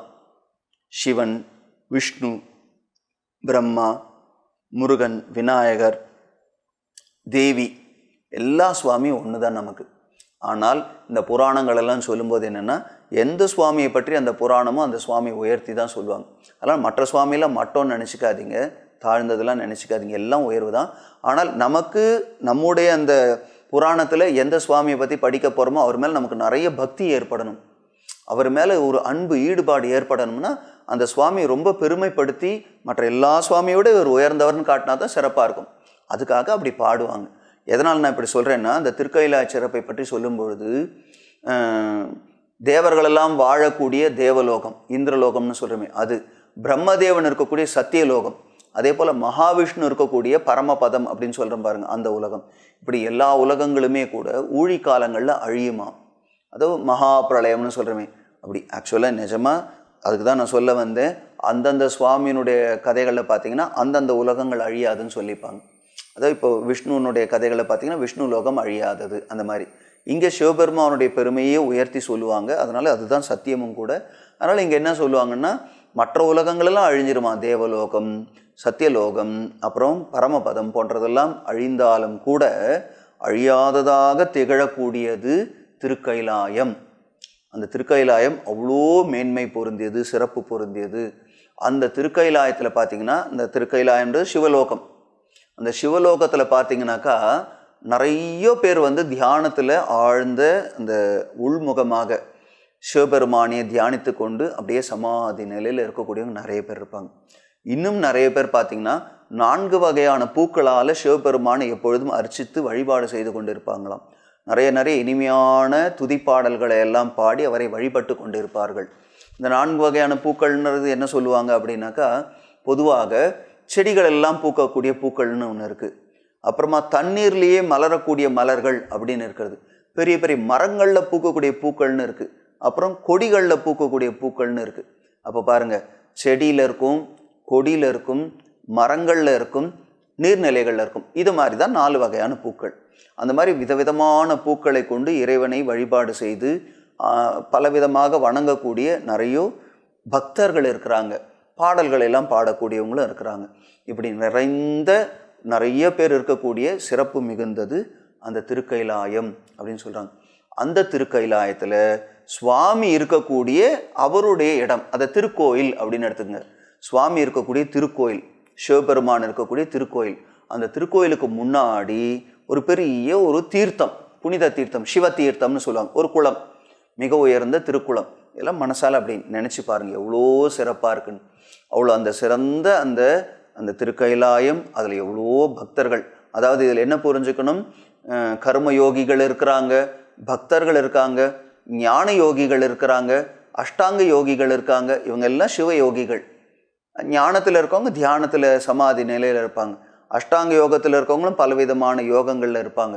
அதுக்கப்புறமா பக்தர்கள் பாடல்களை பாடி வழிபாடு செய்து கொண்டு பூக்களால் அர்ச்சித்து கொண்டு இருக்கிறாங்க. அந்த கர்ம யோகிகள்ன்றவங்க நிறைய சேவைகள் எல்லாம் செஞ்சுட்டே இருப்பாங்க. இதை போல் எல்லாரும் நிறைஞ்சது. அப்படிப்பட்ட நிறைந்த அந்த திருக்கைலாயத்தில் கோவிலுக்கு முன்னாடி இருக்கக்கூடிய அந்த சிவதீர்த்தம்ன்ற அந்த திருக்குளத்துக்கு பக்கத்தில் ஒரு பெரிய 1000 கால் மண்டபம், 1000 தூண்களோடு இருக்கக்கூடிய மிகப்பெரிய மண்டபம், மிகச்சிறந்த அழகான மண்டபம். அந்த அழகான மண்டபத்தினுடைய ஒரு பகுதியில் அந்த புலித்தோல் விரித்து, புலித்தோலை கீழே ஆசனமாக விரித்து அழகான ஒரு தியான நிலையில் சூத மகரிஷி அமர்ந்து கொண்டு தியானம் செய்து கொண்டிருக்கிறார் அப்படின்னு இந்த கதையில் ஆரம்பிக்கிறது. சூத மகரிஷி அங்கே தியானம் பண்ணிட்டு இருக்கிறார். அப்படி தியானம் பண்ணக்கூடிய அந்த மகரிஷியை வந்து சம்பு பக்தர் அப்படிங்கிறவர் வந்து பார்க்குறார். சம்புனாலே சிவபெருமானுடைய பேர், பக்தர்னா தெரியும் உங்களுக்கு, தூய தமிழில் சம்பு பக்தர்னுவாங்க. அந்த சம்பு பக்தரும் இன்னும் சில முனிவர்கள் எல்லாம் வந்து வணங்கி அவரிடம் கேட்கிறாங்களாம், உங்களுக்கு தெரியாத அந்த புராணங்களிலே உங்களுக்கு தெரியாத விஷயங்கள் கிடையாது. பூலோகத்தில் மிகச்சிறந்த ஒரு க்ஷேத்திரம், ஒரு ஸ்தலம் எது அப்படின்னு எங்களுக்கு நீங்கள் சொல்ல வேண்டும் அப்படின்னு பக்தியோடு கேட்டுக்கிறாங்க. இவங்க இப்படி கேட்ட உடனே அவர் ஏற்கனவே தியானத்தில் இருந்தவர், இவங்கெல்லாம் வந்ததுனால தியானம் கலைஞ்சு இவங்களை பார்த்தார். அவங்க பேசுனதுக்கப்புறம் இவர் திரும்ப கண்ணை மூடி தியானம் பண்ணுறார். கொஞ்சம் நேரம் தியானம் பண்ணிவிட்டு கண்களை திறந்து அவர்களை பார்த்து சொல்கிறார், இந்த நீங்கள் கேட்டதுனால நான் சொல்கிறேன், எத்தனையோ ஸ்தலங்கள் இருந்தாலும் திருவாலவாய் அப்படின்னு சொல்லக்கூடிய க்ஷேத்திரம் மதுரையே எல்லா ஸ்தலங்களை விட மிக உயர்ந்தது, மிகச்சிறந்தது. அந்த திருவாலவாய் அப்படிங்கிற இருக்கக்கூடிய அந்த க்ஷேத்திரத்தினுடைய சிறப்பு வந்து சொல்ல முடியாத பெருமை பெற்றது. நீங்கள் கேட்டுக்கொண்டதுனால பல ஸ்தலங்கள்லேயும் சிறந்ததாக இருக்கக்கூடிய அந்த ஸ்தலத்தை பற்றிய விஷயங்களையெல்லாம் நான் உங்களுக்கு சொல்கிறேன். ஆனால் இது எப்படி உங்களுக்கு சொல்கிறேன் அப்படின்னாக்கா, அகஸ்திய முனிவர் சொல்லியிருக்கிறார் இந்த ஸ்தலத்தினுடைய பெருமை. அங்கே இருக்கக்கூடிய சிவபெருமான் திருவிளையாடல்கள் நிகழ்த்தினாரே அந்த பெருமைகளை எல்லாம் அகஸ்திய முனிவர் சொல்லியிருக்கிறார். அவர் என்ன சொல்கிறார் அகஸ்திய முனிவர்னா, முருகப்பெருமான் என்னிடம் சொன்ன விஷயங்களை, சங்கர சம்ஹிதை அப்படின்னு இருக்கே சிவபெருமான் பார்வதிக்கு சொன்னார், அந்த விஷயங்களை நான் உனக்கு சொல்கிறேன்னு சொல்லி முருகப்பெருமான் கேட்ட விஷயங்களெல்லாம் அப்படியே அகஸ்தியருக்கு சொல்லியிருக்கார். அகஸ்தியர் வந்து எல்லா முனிவர்களுக்கும் சொல்லும்போது சூத மகர்ஷி இருந்திருக்கிறார் அங்கே. அதனால் இங்கே என்ன சொல்கிறாருன்னா, திருக்கைலாயத்தில் இருக்கக்கூடிய அந்த சூத மகர்ஷி அகஸ்தியர் எப்படி சொன்னாரோ அப்படியே அந்த மகிமைகளை எல்லாம் நான் உங்களுக்கு சொல்லுகிறேன், நீங்கள் கவனமாக கேளுங்கள் அப்படின்னு ரொம்ப சந்தோஷமாக அகஸ்திய முனிவரை மனசால வணங்கி, தன்னுடைய குருவாகிய வேதவியாச முனிவரை மனசால வணங்கி, ஏன்னா எல்லா புராணங்களையும் கொடுத்துருக்கிறவர் வேதவியாசர் தான். அந்த வேதவியாசர் கொடுத்துருக்கிற புராணத்தில் தான் அந்த சங்கர சம்ஹிதையெல்லாம் இருக்கிறது. அதனால் 2 விதமாக இது இங்கே வந்திருக்கிறது. ஒன்று என்ன, அந்த புராணத்தில் இருக்குது, அதனால் வேதவியாசர் மூலமாக வருது. இன்னொன்று என்ன, அதில் முக்கியமாக அந்த திருவாலவாய் உடையாருடைய மகாத்மியம்னு சொன்ன பாருங்கள், ஹாலாசிய மகாத்மியம்னு, அதை தான் மெயினாக அகஸ்தியர் ஃபோக்கஸ் பண்ணி சொல்கிறார். அதாவது அதை மட்டுமே பெரிதுபடுத்தி சொல்கிறார். காரணம் என்னென்னா, அவர் தான் அந்த பகுதியில் வாழ்பவர். பூமியில் பொதிகை மலை அப்படிங்கிற இடத்துல நிரந்தரமாக இருக்கிறார் இல்லையா அகஸ்திய முனிவர். அகஸ்திய முனிவர் சிவபெருமானால் கைலாயத்திலிருந்து அனுப்பப்பட்டவர். திருக்கைலாயத்தில் பார்வதி பரமேஸ்வரன் திருக்கல்யாணம் நடக்கும் பொழுது பூமியே சமநிலை தவறி விட்டது. ஏன்னா எல்லா தேவர்கள் எல்லாருமே வடதிசையில் அந்த திருக்கல்யாணத்துக்காக ஒன்று கூடி விட்டதுனால வடதிசை தாழ்ந்துருச்சு, தென் திசை உயர்ந்துருச்சு. தெற்கு பகுதியில் நம்ம பகுதியெல்லாம் உயர்ந்துருச்சு, வடகோடு தாழ்ந்தது. அப்போ இதை சமப்படுத்துறதுக்காக சிவபெருமான் அகஸ்தியரை அனுப்புகிறார். அப்போது இங்கே இருக்கிற மொழியெல்லாம் அவருக்கு தெரிவிக்கணுன்றதுக்காக தமிழ் சொல்லி தராராம். சிவபெருமானே தமிழெல்லாம் சொல்லி கொடுத்துருக்கிறார் அகஸ்திய முனிவருக்கு. ஆனால் இலக்கணம் சொல்லி தரத்துக்கு நேரம் இல்லை. அதனால் பேச்சு தமிழ் சொல்லி கொடுத்து அனுப்பியிருக்கார். பின்னாடி ஒரு காலகட்டத்தில் முருகப்பெருமான் தமிழ் இலக்கணங்களெல்லாம் அகஸ்திய முனிவருக்கு சொல்லி கொடுத்துருக்கார். அதனால் அப்படிப்பட்ட குறுமுனிவர் அப்படின்னு சொல்லக்கூடிய அகஸ்திய முனிவர், அவருடைய பெருமை என்னென்னா சிவபெருமானுக்கு இணையானவர் அப்படிங்கிற அளவுக்கு பெருமை மிகுந்தவர். அவ்வளோ ஒரு தவ வலிமை மிக்கவர். அப்படிப்பட்டவர் தென் திசை வரும்பொழுது அந்த விந்திய மலை அப்படிங்கிற ஒரு மலை கர்வத்தோடு இருந்தது. அந்த மலையினுடைய கர்வத்தை போக்கினார். பெருசாக வளர்ந்து இவருக்கு வழிவிடாமல் இருந்தது. இவர் அதை விட பெருசாக வளர்ந்து தன்னுடைய கைகளால் அந்த மலையை பூமியில் போட்டு அழுத்திட்டார். அவ்வளோ பெருமை மிகுந்தவர் அப்படின்னே சொல்லுவாங்க. விந்திய மலையினுடைய கர்வத்தை போக்கியவர்.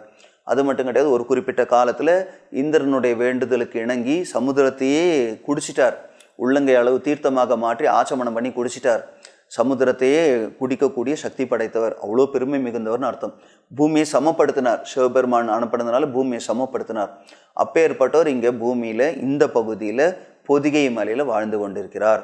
அந்த பொதிகை மலையில் இருக்கக்கூடிய அந்த அகஸ்திய முனிவர் அந்த மற்ற முனிவர்களெல்லாம் கேட்டுக்கொண்டதற்காக அவர்களுக்கெல்லாம் சொன்ன அந்த ஆலவாய் மகாத்மியத்தை இப்பொழுது உனக்கு நான் சொல்லுகிறேன் அப்படின்னு சொல்லி தான் உங்களுக்கு நான் சொல்லுகிறேன் அப்படின்னு சொல்லி தான் சூத மகரிஷி ஆரம்பிக்கிறார். அதனால் அவ்வளோ பெருமை வாய்ந்த அந்த விஷயங்கள் எல்லாவற்றையும் அப்படியே சொல்லிட்டே வர்றார். இப்போ என்ன ஆகிறது அப்படின்னா, அந்த ஆலவாய் மகாத்மியத்தை அகஸ்தியர் எப்படி சொன்னாரோ அப்படி இவர் சொல்கிறார் இல்லையா. இப்போ இந்த பகுதிக்குள்ளே வரலாம். திரும்ப என்னன்னாக்கா, 3 விதமான பெருமையும் நிறைந்தது இந்த மதுரை மாநகரம் அப்படின்னு ஆரம்பிக்கிறார். ஆலவாயினாலும் மதுரைனாலும் ஒரே அர்த்தம்தான். ஆலவாயினுடைய அந்த மகாத்மியத்தை பெருமையை நான் சொல்கிறேன்னா அகஸ்தியர் சொன்னார். அதுதான் இப்போ சூத மகர்ஷி இங்கே சம்புபத்தர் போன்ற முனிவர்களுக்கெல்லாம் சொல்கிறார். அதில் இப்போ கொஞ்சம் கொஞ்சமாக உள்ளுக்குள்ளே நுழைஞ்சு வரார் நம்முடைய இந்த நூலை இயற்றிய பரஞ்சோதி முனிவர். 3 விதமான பெருமை என்ன சொல்லுவாங்கன்னா, மூர்த்தி, ஸ்தலம், தீர்த்தம் அப்படின்னு சொல்லுவாங்க. அது மூர்த்தி எப்படி வேணாலும் மாற்றி சொல்லுவாங்க. ஸ்தலம், தீர்த்தம், மூர்த்தின்னு மாற்றி சொல்லிக்கலாம். 3 ஒன்று தான். மூர்த்தி, ஸ்தலம், தீர்த்தம்னா மூர்த்தின்னா அங்கே இருக்கக்கூடிய சுவாமி, மூலவர். அந்த மூலவராக எந்த சுவாமியோ அந்த சுவாமியினுடைய பெருமைன்னு ஒன்று இருக்குது. அந்த ஊரில் ஒரு ஊருக்கும் ஸ்தல புராணம்லாம் இருக்கும். அந்த ஊரில் இருக்கக்கூடிய சுவாமியினுடைய பெருமையெல்லாம் சொல்கிற மாதிரி அதுதான் மூர்த்தியினுடைய பெருமைன்றது. ரெண்டாவது என்னென்னா, அந்த ஊருக்கே நிறைய பெருமைகள் எல்லாம் இருக்கும். அதனால் அதை ஸ்தலம்னு சொல்லிடுவாங்க. எந்த இடத்துல அந்த கோவில் இருக்கோ அந்த கோவில் இருக்கக்கூடிய அந்த ஊருக்கு ஸ்தலம்னு பேர் வச்சுக்கோங்க. தீர்த்தம்ன்றது என்னென்னா, அந்த கோவிலுக்கே சொந்தமான ஒரு தீர்த்தம் இருக்கும், அதுக்கும் பெருமை. சில ஊர்களில் தீர்த்தம் பெருமை மிகுந்ததாக இருக்கும். சில ஊர்களில் மூர்த்தி ரொம்ப ரொம்ப பெருமை மிகுந்தவராக இருப்பார். சில இடங்களில் ஸ்தலம், அந்த ஊர் ரொம்ப பெருமை மிகுந்ததாக இருக்கும். ஒரு சில இடங்களில் தான் 3மே ரொம்ப சிறந்ததாக இருக்கும். அந்த மாதிரி இப்போ என்னென்னாக்கா, முதல்ல ஸ்தல மகிமைன்னு ஆரம்பிக்கிறாங்க. ஸ்தல மகிமை அப்படிங்கிறது என்னென்னாக்கா, அந்த மதுரையினுடைய பெருமை. அந்த மதுரையினுடைய பெருமை பற்றி எப்படி சொல்கிறாங்க அப்படின்னாக்கா, நிறைய இந்த பூலோகத்தில் அகஸ்திய முனிவர்னு சொல்கிறார். ஏற்கனவே இந்த புராணத்தில் சங்கர சமயத்தில் இருக்கிறது எல்லாம் நம்ம ஞாபகம் வச்சுக்கோங்க. அதில் அப்படியே சொல்லிட்டு வரதே இப்போ உங்களுக்கு சொல்கிறோம். நிறைய க்ஷேத்திரங்கள் பூமியில் இருக்குது, புண்ணிய க்ஷேத்திரங்கள், புனித ஸ்தலங்கள் நிறைய இருக்கிறது. அவைகளில் சிவஸ்தலங்கள் ரொம்ப ரொம்ப உயர்ந்தது, சிறந்தது அப்படிங்கிறாங்க. முன்னாடியே சொன்னது போல் சிவபெருமான் சம்மந்தப்பட்டதுன்றதுனால இப்படி தான் வரும் இந்த கதை. இந்த இதில் சிவஸ்தலங்களும் நிறைய இருக்கிறது. அவ்வளோ சிவஸ்தலங்கள், எண்ணிலடங்காத சிவஸ்தலங்கள் நிறைய இருக்கிறது. அவைகளில் ரொம்ப ரொம்ப முக்கியத்துவம் வாய்ந்தது 68ன்னு சொல்கிறாங்க. 68 சிவஸ்தலங்கள் ரொம்ப ரொம்ப முக்கியத்துவம் வாய்ந்தது. அந்த 68லையும் 16 சிவஸ்தலங்கள் ரொம்ப ரொம்ப முக்கியத்துவம் வாய்ந்தது. அந்த 16 சிவஸ்தலங்கள்லேயும் 4 சிவஸ்தலங்கள் ரொம்ப ரொம்ப முக்கியத்துவம் வாய்ந்தது. எப்படி குறைச்சிட்டு வராங்க பாருங்கள். நிறைய தலங்கள், அதில் சிவஸ்தலங்கள். அந்த சிவஸ்தலங்கள் நிறைய இருக்குது, அதில் 68, 68லேருந்து 16, 16லேருந்து 4.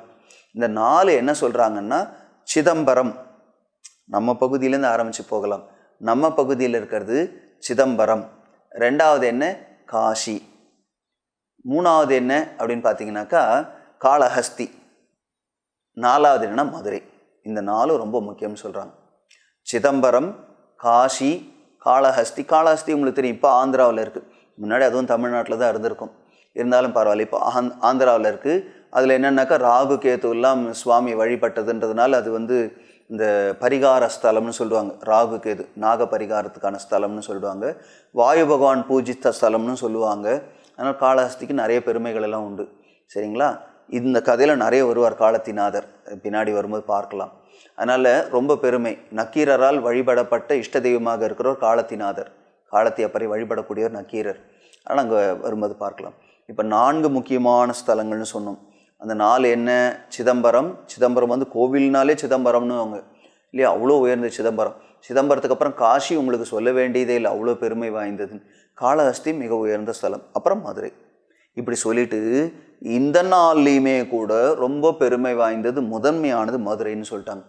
காரணம் என்ன சொல்கிறாங்க அப்படின்னா, இவைகளெல்லாம் தோன்றுவதற்கு முன்னாடியிலிருந்தே இருக்கக்கூடிய ஸ்தலமாக இருக்கிறதா மதுரையாம். அது மற்ற எல்லாவற்றை விட முதன்மையாக தோன்றியது அப்படிங்கிறாங்க மதுரை. அதுவும் குறிப்பாக மெயினாக அங்கே இருக்கக்கூடிய சுவாமி. அதனால் ஒன்று ஒன்றா வரப்போகிறாங்க. அந்த விஷயத்தை சொல்லும் பொழுது பார்க்கலாம். துவாதசாந்த பெருவழின்னே சொல்லுவாங்களே இதற்கு. துவாதசாந்த ஸ்தலம் அப்படின்னே இந்த மதுரைக்கு பேர்.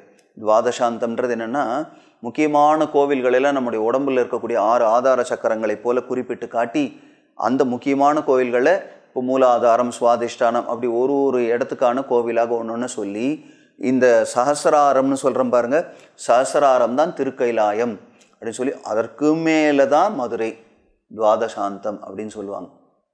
அப்படின்னா பாருங்கள்.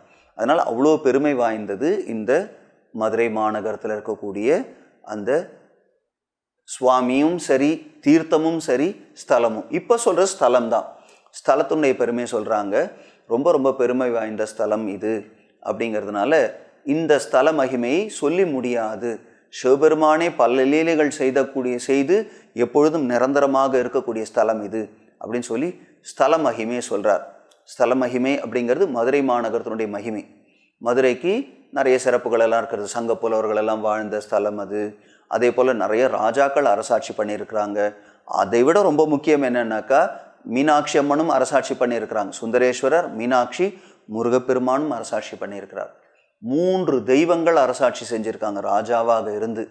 அப்படி ரொம்ப ரொம்ப பெருமை வாய்ந்தது அப்படின்லாம் சொல்லி ஸ்தல மகிமை சொல்கிறாங்க. சொல்லிலடங்காத சிறப்பு பெற்றதுன்னு. அடுத்தது என்னன்னாக்கா, தீர்த்த மகிமை அப்படின்னு சொல்கிறாங்க. தீர்த்த மகிமை அப்படிங்கிறது என்ன அப்படின்னாக்கா, இந்த பொற்றாமரை குளம் அப்படிங்கிற குளம் இருக்கிறது இல்லையா, அதுதான் அந்த மதுரையில் இருக்கக்கூடிய சொக்கநாத பகவானுக்கு அந்த தீர்த்தமாக இருக்கிறது. அந்த தீர்த்த மகிமை சொல்கிறாங்க. முற்காலத்தில் திருக்கைலாயத்தில் இருந்த சிவபெருமான், நந்திகேஸ்வரர் உட்பட எல்லாருமே ஒரு சந்தர்ப்பத்தில் இப்படி பூமிக்கு வரும்பொழுது இங்கே இருக்கிற அந்த சிவபெருமானை வழிபடுவதற்கு, சொக்கநாதர் இருக்கார் இல்லையா சிவபெருமான், அங்கே அந்த சிவபெருமானை வழிபடுவதற்கு ஒரு தீர்த்தம் இல்லாமல் இருந்திருக்கிறது அந்த இடத்துல. அப்போ நந்திகேஸ்வரர் சிவபெருமான் கிட்ட கேட்கிறாராம், சுவாமி, இந்த லிங்கத்தை வழிபடுவதற்கு தீர்த்தம் இருந்தால் நன்றாக இருக்கும், அபிஷேக ஆராதனைகள் எல்லாம் செய்யலாம், பூஜைகள் எல்லாம் செய்யலாம், அதனால் தீர்த்தம் வேணும், தீர்த்தம் இருந்தால் ரொம்ப சிறப்பாக அபிஷேகம் செய்யறதுக்காக எங்களுக்கு வாய்ப்பு கிடைக்கும், அனுகிரகம் பண்ணுங்கன்னு கேட்ட உடனே அவர் என்ன பண்ணுறார், சிவபெருமான் தன்னுடைய திரிசூலத்தை எடுத்து கீழ் திசை, கிழக்கு திசை, அந்த கோவிலில் சுவாமியினுடைய சன்னிதியிலேருந்து கிழக்கு திசையை நோக்கி அந்த பகுதியில் திரிசூலத்தை பூமியில் ஊன்றுகின்றார். அப்படி வேகமாக ஒரு திரிசூலத்தை அப்படி குத்தின உடனே அது பூமியெல்லாம் பிளந்து கொண்டு அண்ட கடாகம்னு சொல்லுவோம், பூமிக்கு கீழே அண்டம்ன்ற ஒரு பகுதி இருக்கான், அந்த பகுதி வரைக்கும் போய் அங்கே சமுத்திரம் இருக்கிறதுலாம் சொல்கிறாங்க. அந்த சமுத்திரத்தை போய் குத்தி அப்படி நிற்கிறது. அங்கேருந்து அந்த சமுத்திர நீர் பொங்கி பெருகி வருகிறதாம். அப்படி பொங்கி பெருகி பெரிய அளவில் அப்படி நிற்கிறது, நிறைய தண்ணீராக. அப்படி தண்ணீர் வந்த உடனே பகவான் என்ன பண்ணுறாருனா, அதை இன்னும் புனிதப்படுத்துவதற்காக தன்னுடைய சிரசில் இருக்கக்கூடிய கங்கா நதி, அந்த கங்கா நதியை தன்னுடைய அந்த சிரஸ்லேருந்து கொஞ்சம் தெளிக்கிறார் அந்த தீர்த்தத்தில். அந்த தீர்த்தத்தில் தெளித்து புனிதப்படுத்துகிறார். அப்படி புனிதப்படுத்திய பிற்பாடு என்ன சொல்கிறாருனாக்கா, இது ரொம்ப ரொம்ப புனிதம் வாய்ந்ததாக இருக்கும் இனிமேல் அப்படிங்கிறத சொல்லி தான் முதல்ல அந்த தீர்த்தத்தில் முழுகுகின்றார். அவர் மூழ்கி அவருடைய கூட இருக்கக்கூடிய நந்திகேஸ்வரர் மற்ற சிவகணங்கள் எல்லாரையும் அந்த தீர்த்தத்தில் முழுக சொல்கிறார். இப்படி எல்லாரும் முழுகின பிற்பாடு பகவான் சொல்கிறார், மிக உயர்ந்தது இது, ஆதி தீர்த்தம், சிவ தீர்த்தம், முக்தி தீர்த்தம், ஞான தீர்த்தம் அப்படின்னு பல பெயர்களால் இது இனிமேல் அழைக்கப்பட போகிறது. ஆதி தீர்த்தம்னா காலத்திலேருந்தே இருக்குன்னு ஒரு அர்த்தம். ஆதியாக இருக்கக்கூடிய பகவானால் கொடுக்கப்பட்டதுனாலையும் ஆதி தீர்த்தம்னு சொல்லலாம். அதே போல் சிவபெருமானுடைய அருள் பெற்றதுன்றதுனால சிவ தீர்த்தம். அதே போல் ஞானம், அந்த இடத்துல கங்காதேவியினுடைய அனுகிரகத்தையும் கொடுத்துருக்கிறார் இல்லையா, ஞான தீர்த்தம். சிவஞானமும் கிடைக்கும், அதனால ஞான தீர்த்தம். முக்தி தரக்கூடிய தீர்த்தமாகவும் இருக்கிறது இல்லையா. இப்படி பல பெயர்களால் இனி இது அழைக்கப்படும். பிற்காலத்தில் இதுக்கு பொற்றாமரை குளம்ன்ற ஒரு பேர் வந்துருச்சு, பொன் தாமரை பூத்ததுனால. அது அப்புறம் பார்க்க போகிறோம் வரும்போது. இப்படி பல காரணங்களால் சிறப்பு வாய்ந்த தீர்த்தமாக இது திகழப்போகிறது அப்படின்னு அனுகிரகம் செய்து அவர் சிவலோகம் திரும்பினார். மற்ற எல்லா அடியவர்களும் நந்திகேஸ்வரர் உட்பட எல்லாரும் சிவலோகம் செல்கிறார்கள். அப்போ அந்த தீர்த்த மகிமை பற்றி சொல்லும் பொழுது அவ்வளோ பெருமை வாய்ந்த தீர்த்தம் இந்த பொற்றாமரை குளம், பொற்றாமரை தீர்த்தம். முதல்ல ஸ்தல மகிமை பார்த்தோம். எல்லா ஸ்தலங்களை விட சிறந்தது அப்படிங்கிறதுனால, மிக உயர்ந்தது அப்படிங்கிறதுனால ஸ்தலம். ரெண்டாவது, அதாவது முதல்லேருந்தே பெருமை வாய்ந்த பகுதியாக இருக்கிறது மதுரையம்பதி அப்படிங்கிறதுனால ரொம்ப பெருமை. அது என்ன சொல்கிறாங்க, நினச்சாலே முக்தி கிடைக்கும்ன்றது தான் அதனுடைய பெருமைன்னு சொல்கிறாங்க. எது ஸ்மரணாத் முக்தின்னு சொல்கிறது அருணாச்சலத்தை சொல்லுவாங்க. இங்கே வந்து எப்படின்னா கேட்கறதுனாலே முக்தி கிடைக்கும் அப்படின்னு சொல்கிறாங்கன்னா பாருங்கள். ஒரு ஸ்தலத்துக்கு ஒரு பெருமை இருக்குது இல்லையா. சிலதெல்லாம் வந்து தர்ஷனாத் முக்தி அப்படின்னு, சிதம்பரத்தை தரிசனம் பண்ணால் முக்தி அப்படின்னு சொல்கிறோம்.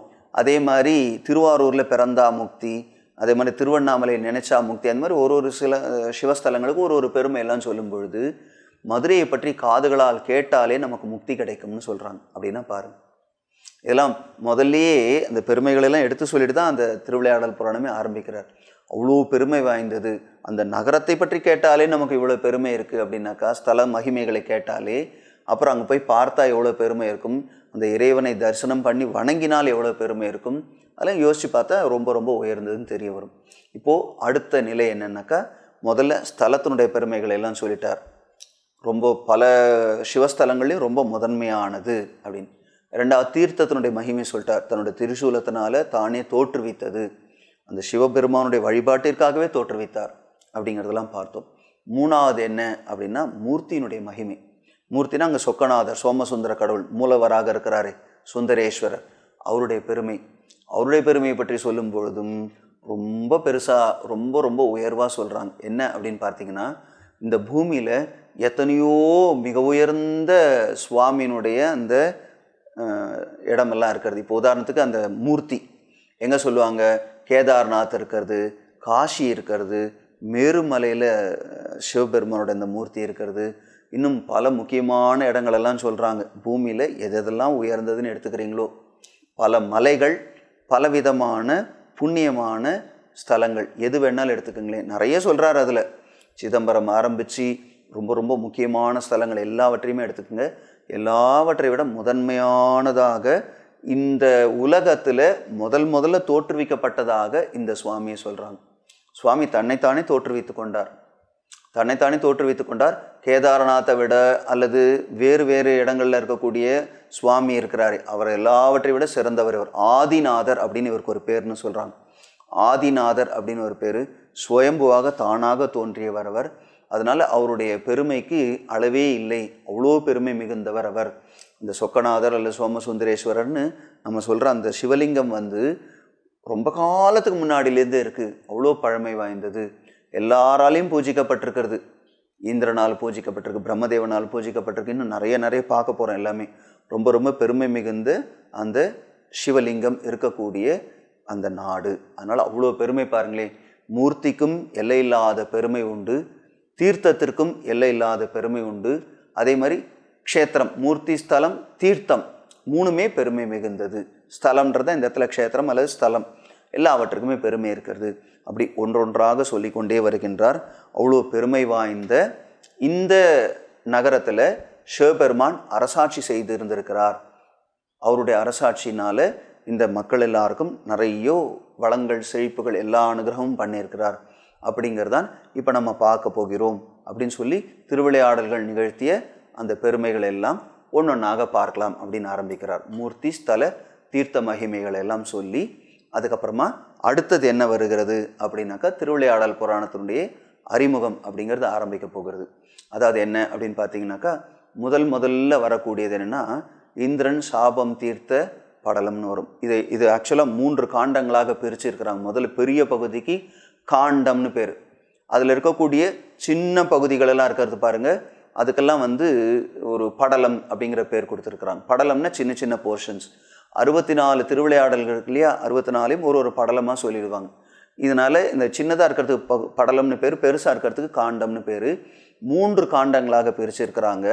ஒன்று என்னென்னா, முதல்ல மதுரை காண்டம். மதுரை காண்டம்ங்கிறது 1வது படலத்துலேருந்து 18வது படலம் வரைக்கும் வரும். அந்த 18வது படலத்துக்கு அப்புறம் 19லேருந்து ஆரம்பித்து 48வது படலம் வரைக்கும் என்னன்னு பார்த்தீங்கன்னா, நான்மாடக்கூடல் படலம் அப்படின்னு பேர். நான்மாடக்கூடல் படலம். நான்மாடக்கூடல்ன்றது மதுரைக்கு இன்னொரு பேர் தான். நான்மாடக்கூடல் படலம். அப்புறம் 49லேருந்து 64 வரைக்கும் இருக்கக்கூடியது என்ன, ஆலவாய் காண்டம். நான்மாடக்கூடல் காண்டம், ஆலவாய் காண்டம். காண்டம்ன்றது பெரும் பகுதின்னு பார்த்தோம் பாருங்கள். நான்மாடக்கூடல் காண்டம், ஆலவாய் காண்டம் அப்படின்னு. ஆலவாய் காண்டம் 49லேருந்து 64 வரைக்கும். அப்படி 3 பெரும் பகுதிகளாக பிரிச்சிருக்கிறாங்க. இதில் என்னென்னாக்கா, இந்த நூல் அமைப்பில் திருவிளையாடல் புராணத்தில் எப்படி அமைச்சிருக்காங்க அப்படின்னு பார்த்தீங்கன்னாக்கா, முதலெடுத்த உடனே இந்த அகஸ்திய முனிவர் மூலமாக இவங்க எல்லாரும் இது எல்லாத்தையும் கேட்குறாங்க பாருங்கள். இதெல்லாம் கேட்ட உடனே பார்த்தீங்கன்னாக்கா, இந்த சிறப்பெல்லாம் சொல்லிட்டு இந்த 64 திருவிளையாடல்கள் நடந்திருக்கிறது பாருங்கள். இந்த 64 திருவிளையாடல்களுக்கும் 64 படலங்களை கொடுத்துருக்குறாங்க. அதுக்கப்புறமா பார்த்தீங்கன்னாக்கா, கடைசியில் அர்ச்சனை படலம்னு ஒன்று இருக்கிறது. அர்ச்சனை படலத்தில் சிவபெருமானுடைய அந்த பெருமைகள் எல்லாம் சொல்லி வழிபாடு பண்ணுற மாதிரி கடைசியில் முடியும். அதுக்கு முன்னாடியே 3 படலங்கள் முன்னாடி சேர்த்துருக்குறான். மொத்தம் சேர்த்து 68 படலங்கள் கொண்டதாக இது திகழ்கிறது அப்படின்னு சொல்லுவாங்க. 68 படலங்கள் உடையது இந்த திருவிளையாடல் புராணம் அப்படின்னு சொல்லி இதனுடைய தொடர்ச்சியெல்லாம் அடுத்த நிகழ்ச்சியில் பார்க்கலாம். மீண்டும் அடுத்த நிகழ்ச்சியில் சந்திப்போம். ஹரி ஓம்.